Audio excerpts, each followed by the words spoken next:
The misconception of price crossing was the most difficult year for decision-making in China.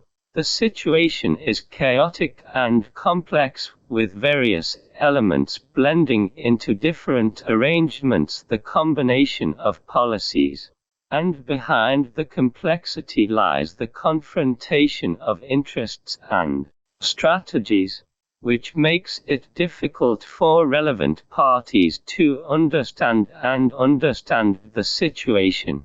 However, policies that have been overturned have been repeatedly taught by the market, such as price limit orders and external limit orders, which are equivalent to diminishing usage. Multiple equilibria are leading macroeconomic regulation towards macroeconomic coordination, but this does not mean that the original path was wrong, but rather that the space for success has been squeezed out.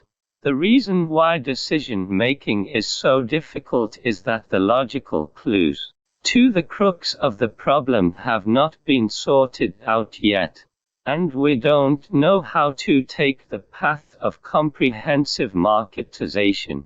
So we can only lie on the ground, just as we have just become familiar with the marketization of consumer goods prices. Its history quietly passes by, while the prices of production factors a crisis is brewing. Firstly, asset prices are facing deep adjustments. The stock price has been halved, bank wealth management products have disappeared, private equity and QDII have been liquidated, and land prices have performed a roller coaster. The turning point of housing prices is in direct confrontation with diving, and credit has tightened the funding chain of some real estate companies, leading to an asset price crisis. Secondly, the prices of resource goods are all trending red, although domestic resource prices have not yet been fully liberalized. The surge in international oil prices, grain prices, gold prices, and other factors has driven domestic prices to skyrocket, causing fluctuations in non-ferrous metal prices. In March, the factory prices of crude oil and raw coal increased by % year on year. The inverted oil prices both domestically and internationally have caused oil giants to suffer more and more losses, with Sinopec's performance declining by % in the first quarter and frequent oil shortages. Thirdly, the labor price crisis has been released early by domestic and foreign factors. The subprime mortgage crisis has brought about massive layoffs in the financial industry. In the past 9 months, Wall Street has laid off more than jobs. Global inflation has kept wage growth from keeping pace with CPI growth. From American writers to NDH police to British teachers, strikes have become a means of demanding wage increases. The domestic labor cost has also been steadily increasing due to the implementation of the new labor law, the increase in minimum wage standards, and the mismatch between labor supply and demand. In the first quarter, the average salary of urban on-the-job workers increased by % year on year, while pilots, although it has been proven that the skyrocketing stock index and the instantaneous expansion of market value are not sustainable, whether it is a securities investment base, the number and scale of institutional investors such as gold, QFII, and QDII, as well as the billions of individual investors, as well as the financial asset equivalent that accounts for half of the stock market, and the degree of securitization of state-owned assets all indicate that China's economy is undergoing sustainable and irreversible structural changes. The capital market is becoming one of the most important wealth management platforms for governments, enterprises, and individuals, and China is shifting from commodities. The era has entered an exciting era, the era of capital finance. In China's capital and finance sector experienced unprecedented explosive growth. WTH, the Shanghai Composite Index, has increased from multiple reform points. Once again faces a fork in the market or administration. At that time, the marketization of consumer goods was radical. The one-step implementation led to severe inflation with CPI reaching %, and some major cities such as Beijing exceeding %. In that price reform is not as simple as marketization. The shock therapy severely damaged economy of Russia is a clear proof. Today, if the price of resource goods is released at once, it is likely to repeat the price breakthrough of years. But price controls also distorts the market. For example, market coal plant power has made % of state-owned power enterprises lose money, and % of Shanxi power enterprises' capital chain may be broken or will lead to power shortage this summer. It can be seen that price marketization is still a major direction. But the market-oriented transformation from planned thinking cannot be achieved overnight, which often requires a process. Therefore, in the process of reform, it is necessary to adhere to the marketization of prices while maintaining social stability through administrative power. Undoubtedly, becoming the leader of left-ping the standard of right balance.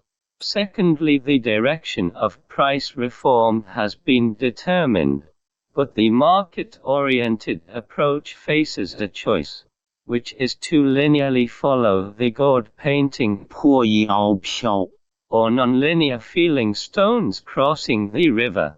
In the SU, under the advocacy of price liberalization both domestically and internationally, the world believed that long pain is better than short pain. In a shortage economy, the feasibility of directly connecting prices through linear deduction not only failed to achieve price reform, but also triggered a wave of panic buying and hoarding, which taught profound lessons. But this attempt precisely proves that Western medicine cannot cure all diseases, and the linear approach is not suitable for China's atypical, high complexity, and multi-drop national conditions. The reason why we were able to overcome the dilemma of consumer goods reform back then was still due to the dual-track system that can simultaneously balance history and development. This non-linear innovation is a dual-track system on an incremental basis, gradually rewriting the price mechanism through price liberalization in the production field. In fact, this integration under the shortage economy has been undergoing twists and pains until the economy shifted from shortage to surplus and it was only then that it was natural and normal to connect. From this it can be seen that the feasible path for resource price reform is still a dual-track system. But this dual-track system is not the same as in the previous market. The conspiracy theory failed in the subprime crisis. It is undeniable that there have been instances in history where certain families or consortia controlled a country or the international financial system for a certain period of time, such as the Rothschild family, the Morgan Consortium, etc. However, in today's global financial integration, financial strategies between countries and the strategies of multinational consortia are highly likely to hedge or offset each other in the process of implementation, even if the conspiracy is successful. As a member of the international financial system, it is also difficult to stay out of the crisis. Just like Nazi Germany provoked World War II, but was finally destroyed by World War II. Thus, compared with honest labor and to each according to his contribution in industrial economy, financial civilization controls capital with wisdom, but the result is full of uncertainty. And the most important point is that Fukuoka once said before that story is the general equivalent of financial civilization. Its characteristic lies in identifying the differences in things and exaggerating them infinitely. One of the reasons why Britain and the United States can monopolize the forefront of financial civilization is this. For example, when Morgan Stanley opened the door to the non-performing asset market in China's banking industry in the problem faced by the Chinese banking industry was clearly how to reduce the non-performing asset problem in new loans, while Morgan mistakenly described it as how to dispose of existing non-performing assets. In the United States, Morgan's main method of disposing of non-performing assets is clearly to buy them and for the recovery of the macroeconomic environment. But in China, they promote the so-called popsicle theory rather than slowly melting them down. It is better to sell them quickly, and for a long time. The U.S. Congress has always regarded real trade as the entire economic issue between China and the United States, and has been working with the White House to reap the benefits one by one. So, it's not just small scammers who are scammers, but big companies, institutions, and countries. As the saying goes, behind every huge fortune lies a profound evil. The financial explosion has brought unprecedented prosperity and high-quality living enjoyment to people. But it has also laid the foundation for injustice, the seeds of sex, uncertainty, and deception, just like the industrial economy. Start from utilizing resources to being limited by them, from creating wealth to wasting wealth. And when a thing develops to its extreme, alienation arises. In this way, it seems easy to imagine the terrifying prospect of a financial civilization that is passionate about storytelling. On the one hand, the alienation of credit. The financial explosion has exploded the connection between tempting interest rates and honest products, such as the bond derivatives market, entertainment, mobile TV and online gaming competitions have emerged one after another, and even the Second Life allows people to live an alternative life, which is a product of young people's right-brainedness. Moreover, the right brain's counteraction and subversion of the left brain have already appeared. The separation of the real and virtual economy allows stock prices to no longer rely on physical performance but instead on imaginative space.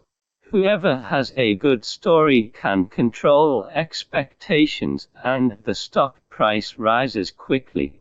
The emergence of Google culture, with its casual and entertaining work culture, calls for freedom to play and emphasizes entertainment. Feeling and wasting time correctly have instead become manifestations of efficiency. And such things precisely indicate the expansion of the development space of the right brain. See, continuing like this, the focus of the future will clearly shift from left brain to right brain. But this does not mean left brain. The brain will be abandoned. Practice is the only criterion for testing truth, and science is the primary productive force are still unchanging truths. Left-handed thinking methods such as logic and calculation are still in use, but the variables that affect the situation increase, and factors interact with each other. In addition, the weight of uncertainty factors such as expectations increases. As reform enters the deep water zone, scientific and rational thinking frameworks are actually constrained. Jumping out of the frame with right brain thinking may be more practical. Therefore, the two tractive forces of the aging left brain and the youth right brain are likely to launch a tug of war, so that the problem is no longer a multiple choice that is either left or right, and the solution will also become the middle way of both left and right and neither left nor right.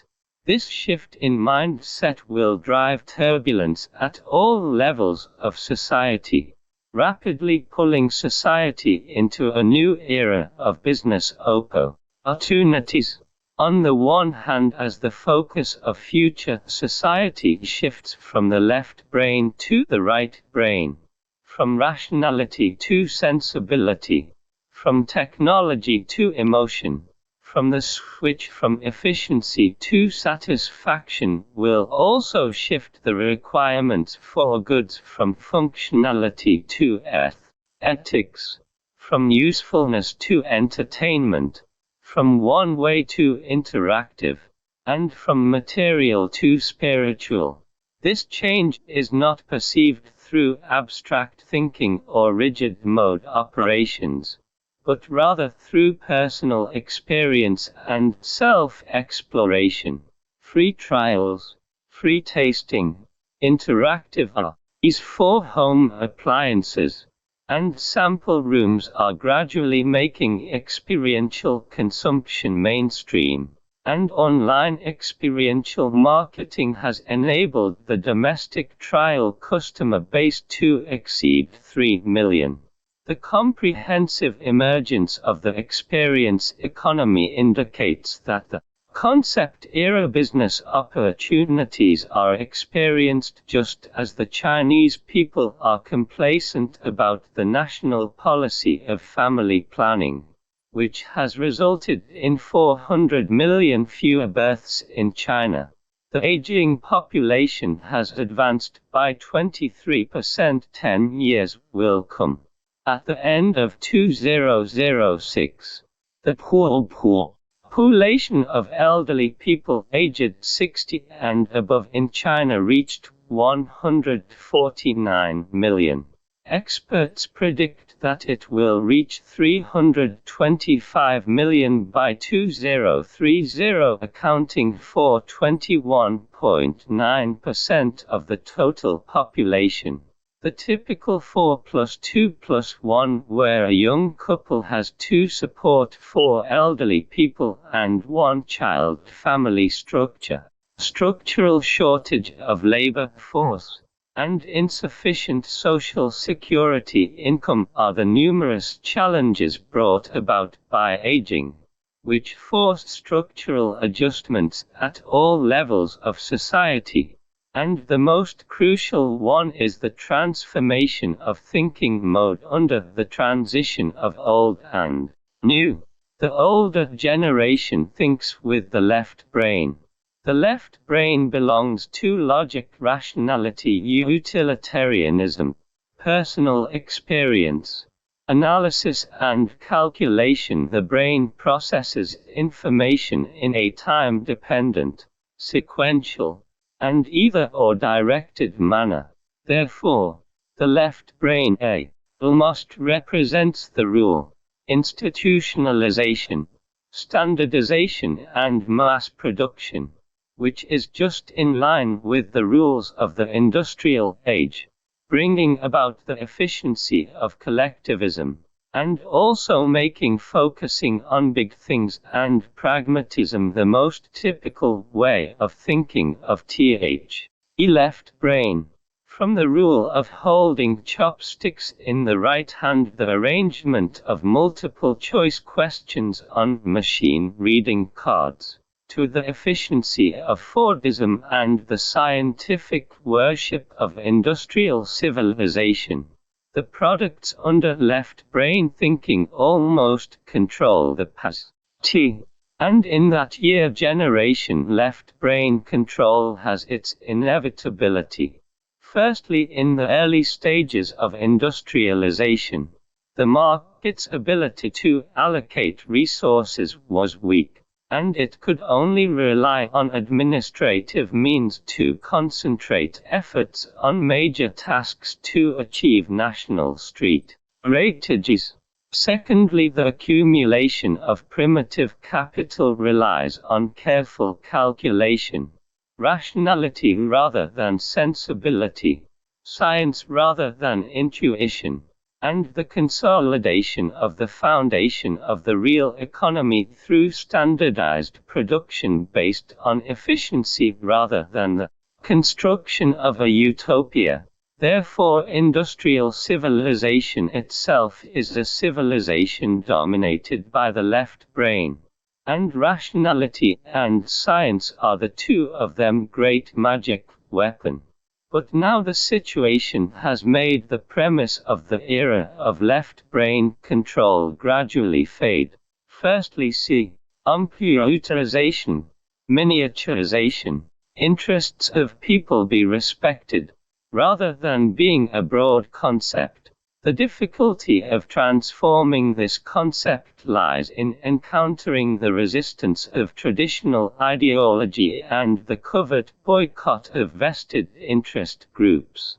Another prerequisite is the upgrade of the governance concept, that is, the upgrade of the version of making decisions for the people, which is undertaken by everyone, upgrading from limited liability to a limited and bounded management model that leads social rules and maintains their fair execution. Previously, the direct participation of the state in the operation of the economy inevitably led to self-interest, resulting in impure motives for the state.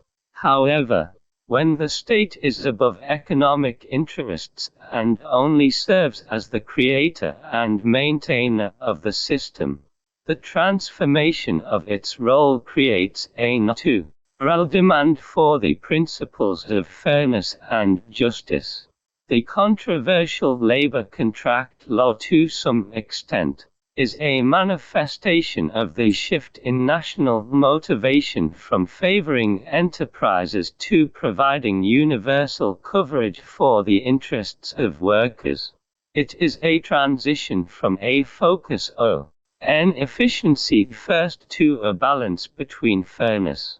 Despite its poor timing, it is still a landmark milestone, because the more a few people resist, the more they can reflect that it actually represents the interests of the majority and touches the pain points of interest groups. At present, it is the ministry of power that undermines the principles of fairness and justice. distorts the state's motives seriously, and causes even greater public discontent. The phenomenon of door-oriented, departmental interest-oriented, and interest group-oriented. Many authorities use the name of the state to harm the people and enrich the private sector, and practice monopoly under the guise of maintaining fairness and justice. This distorts the essence and core of the national political system, which means that the state represents the interests of the entire society and the nation, and implements its representation through various state machines. However, in reality, various state machines become representatives of the state and fulfill the interests of their own departments in the process of representation. This deviation is the source of social contradictions at this stage. The real reason for the large-scale mass incident in Wengan County, Guizhou, is that the government has repeatedly violated the interests of the masses in mineral resources development, resettlement, building demolition and other work, and in the process of handling conflicts, disputes and mass incidents. Some cadres have a rough style, simple working methods and random use of police force. Although the stock market was in a mess in the first half of the year, there were still over billion yuan in stamp duty receipts, and local state-owned asset management commissions are still preparing to queue up local state-owned enterprises.